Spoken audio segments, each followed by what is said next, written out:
we investigate mysteries of the unknown. This is SIGH Legends.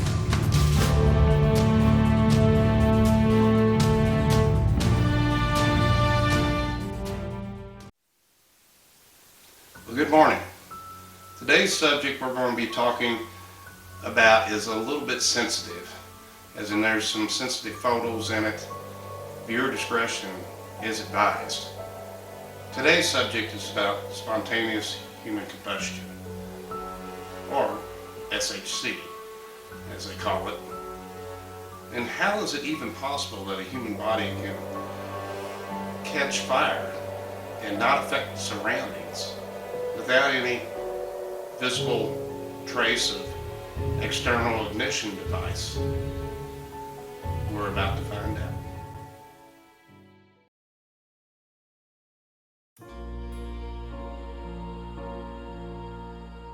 Spontaneous human combustion, SHC, is a pseudoscientific concept of the combustion of a living or recently deceased human body without an apparent external source of ignition.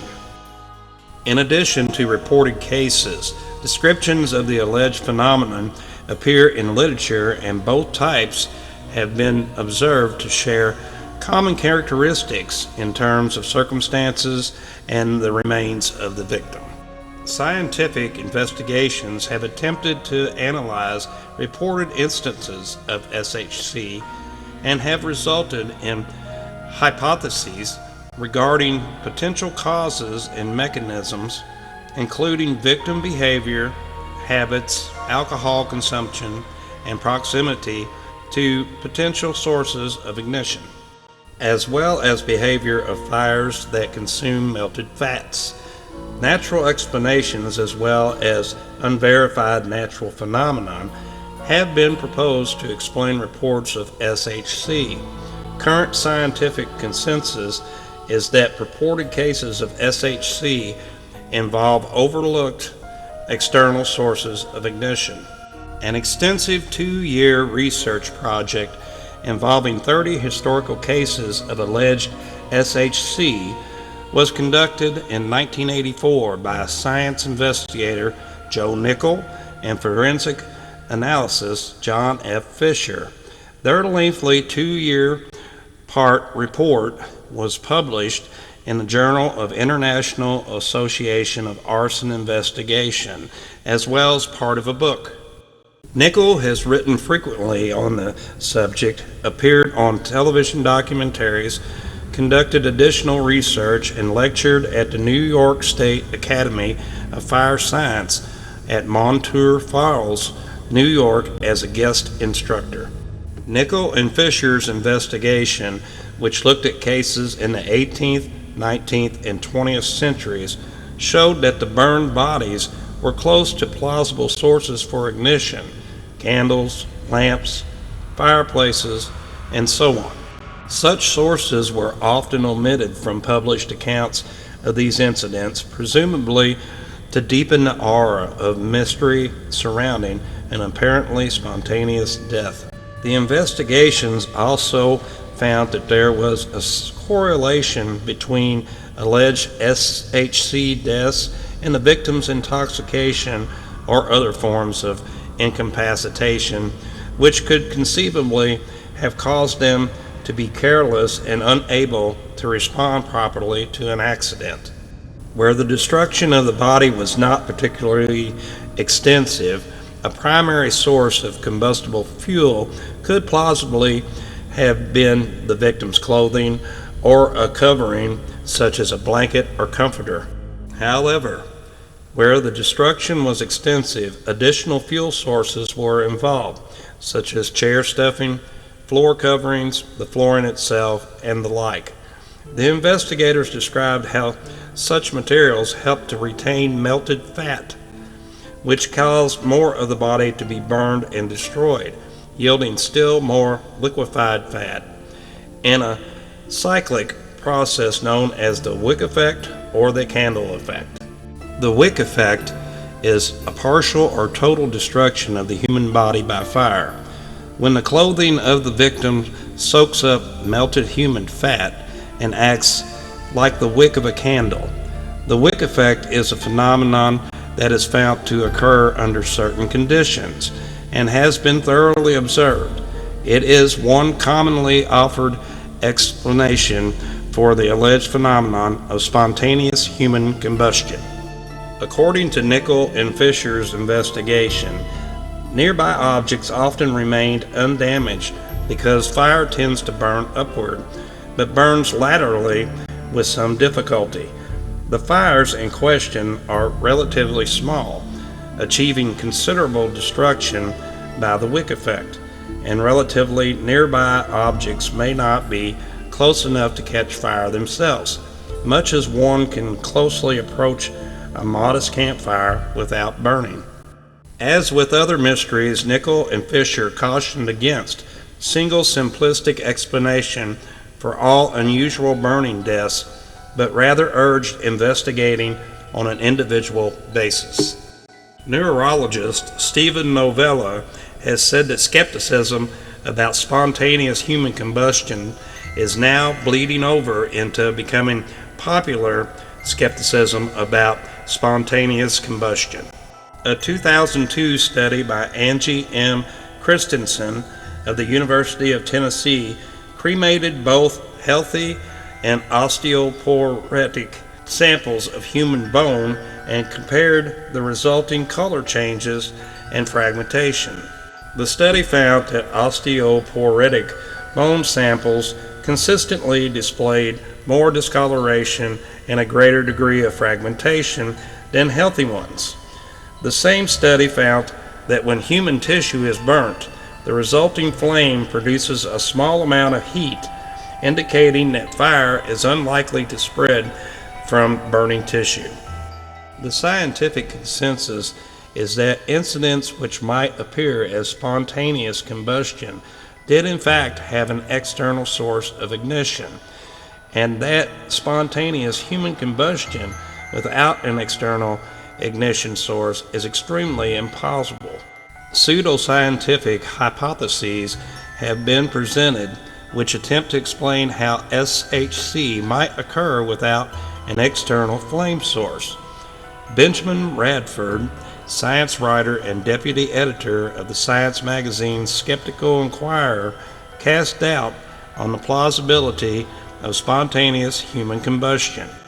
If SHC is a real phenomenon and not the result of an elderly or infirm person being too close to a flame source, why doesn't it happen more often?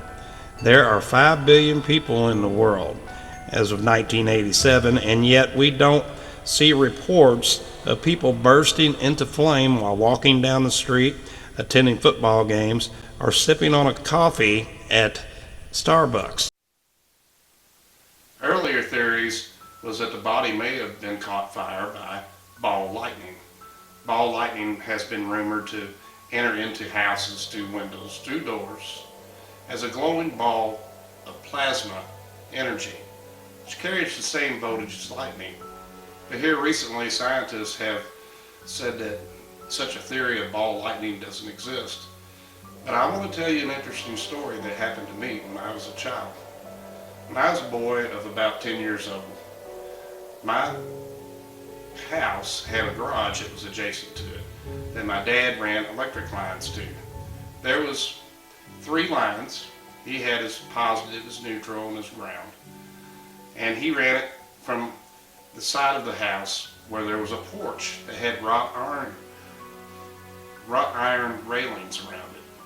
And he would take and ran it down to the garage. It was thunderstorming that day. And our kitchen, where our sink was, had a window that looked out right over top where these wires were that ran down to the garage.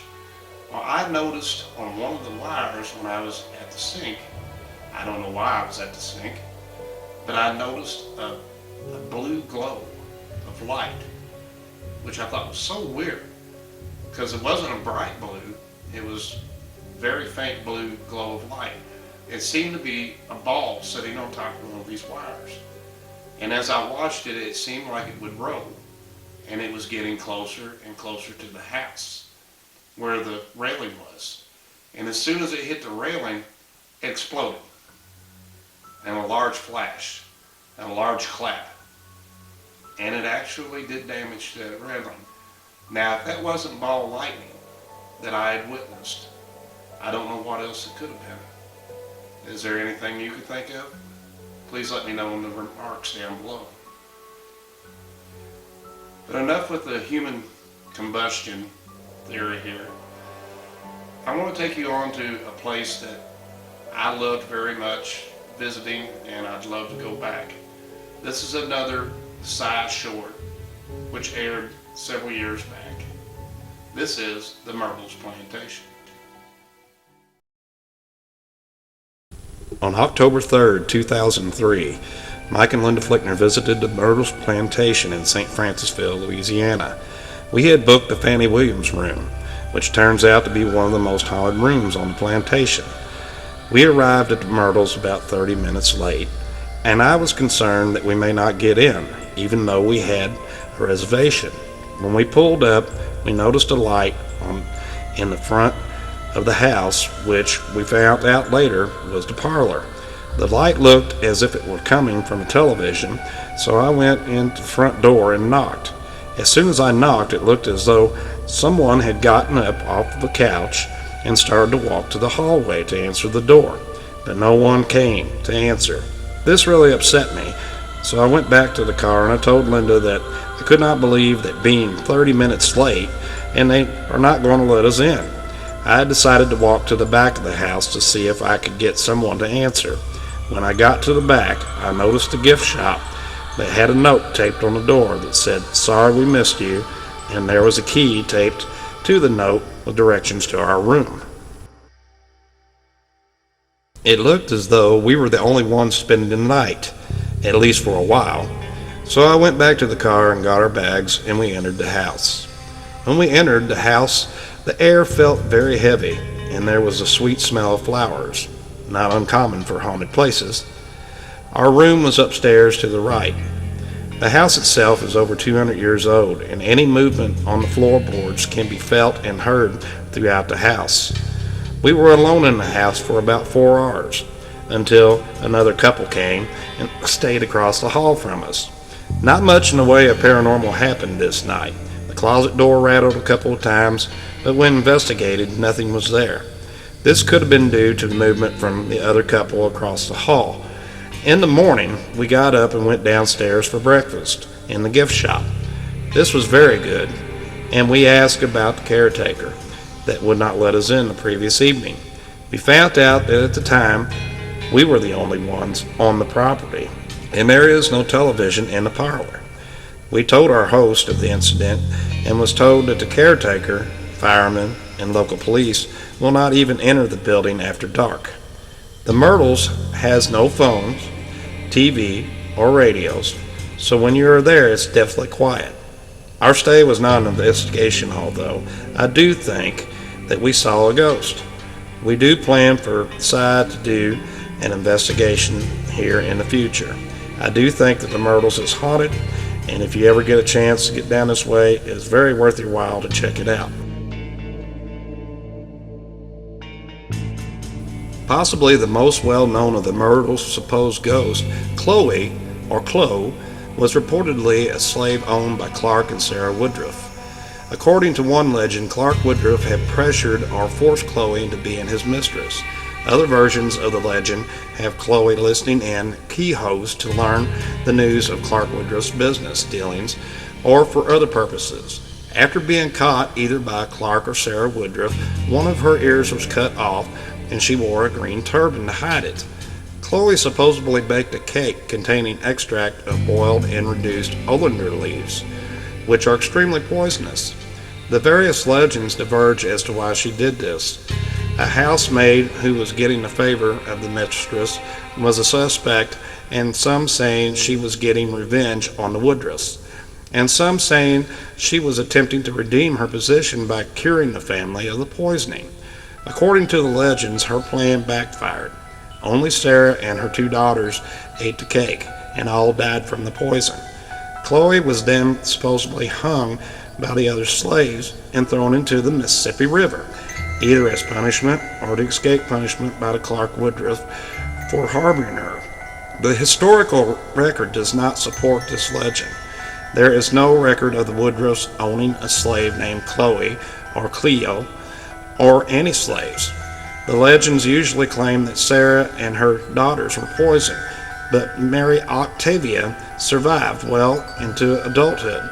Finally, Sarah, James, and Camellia Woodruff were not killed by poisoning, but instead succumbed to yellow fever. Regardless of the factual accuracy of the Chloe story, some believe a woman wearing a green turban haunts the plantation. There are a variety of other legends surrounding the Myrtles. The house is reputedly built on an Indian burial ground, and the ghost of a young Native American woman has been reported.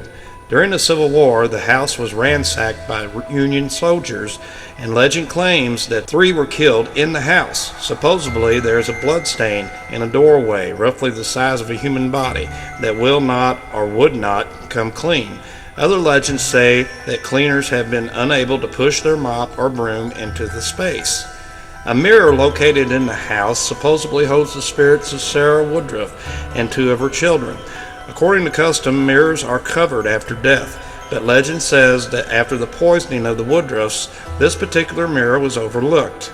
The uncovered mirror reportedly trapped the spirits of Sarah and her children, who are occasionally seen or leave handprints in the mirror. The plantation is also reportedly haunted by a young girl who died in 1868. Despite being treated by a local voodoo practitioner, she supposedly appears in the room in which she died and has been reported to practice voodoo on people sleeping in the room. There is also a ghost who reportedly walks, staggers, or crawls up the stairs and stops on the 17th step. Some have said that this is William Drew Winter, the victim of the only verified murder in the house. He was shot on his front porch and, accordingly to legend, staggered or crawled up the stairs but collapsed dead on the 17th step.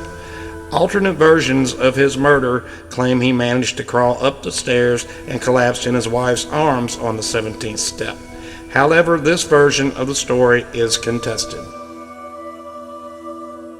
In 1992, the proprietress of the Myrtles photographed what appeared to be a slave girl standing between 2 of the buildings on the plantation. The insurance company had required photographs to be taken that would show the distances between the buildings to aid the underwriters in narrating a fire insurance policy for the plantation. The National Geographic Explorer filming crew determined that the photograph definitely contained what appeared to be an apparition of what they believed to be a slave girl. The slave girl appeared in the breezeway between the general store and the butler's pantry of the mansion. The horizontal exterior boards on the mansion are clearly visible through the body of the apparition.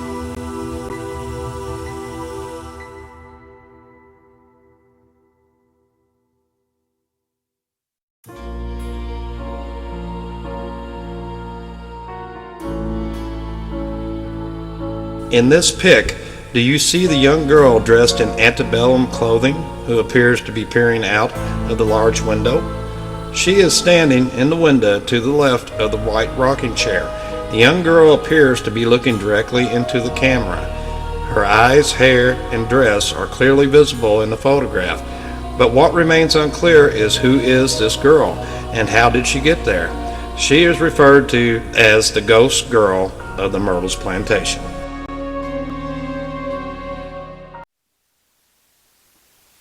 Thanks for hanging with me again today. I really appreciate your company, and I appreciate you watching our videos. Any support by watching our videos really helps us out greatly. Thank you very much again, and we'll see you next time on SIGH Legends.